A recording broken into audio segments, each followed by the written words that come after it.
ಭೀಮ್ ಧ್ವನಿ ನ್ಯೂಸ್ಗೆ ಸ್ವಾಗತ. ಲೋಕಾಬಲೆಗೆ RI 10,000 ಲಂಚಕ್ಕೆ ಬೇಡಿಕೆ. Red hand lock. ಜಮೀನು ಖಾತೆಗೆ 2 ಲಕ್ಷ ಲಂಚಕ್ಕೆ ಬೇಡಿಕೆ ಇಟ್ಟು 10,000 ಹಣ ಸ್ವೀಕರಿಸುವಾಗ ಲೋಕಾಯುಕ್ತ ಬಲೆಗೆ RI ಬಿದ್ದಿದ್ದಾರೆ. ಮಂಡ್ಯ ಜಿಲ್ಲೆ ಹಲಗೂರು ವಿಭಾಗದ ಕಂದಾಯ ನಿರೀಕ್ಷಕ ಮಧುಸೂದನ್ ಲೋಕಾಯುಕ್ತ ಪೊಲೀಸರ ಬಲೆಗೆ ಬಿದ್ದವರು. ತಾಲೂಕು ಕಚೇರಿಯಲ್ಲಿ ಲಂಚ ಸ್ವೀಕಾರ ಮಾಡುವಾಗ ಬಲೆಗೆ ಬಿದ್ದಿದ್ದಾರೆ. ಜಮೀನು ಪೋಡಿ ಮಾಡಿ ಖಾತೆ ಮಾಡಿ ಕೊಡಲು ರೈತರೊಬ್ಬರು ಅರ್ಜಿ ಸಲ್ಲಿಸಿದ್ರು. ರೈತನ ಬಳಿ 2 ಲಕ್ಷ ಲಂಚಕ್ಕೆ ಬೇಡಿಕೆ ಇಟ್ಟಿದ್ರು.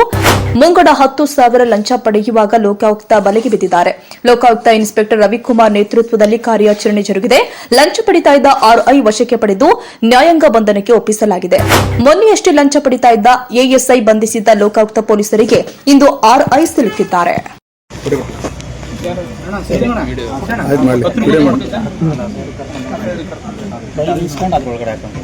ಓಪನ್ ಮಾಡಪ್ಪ.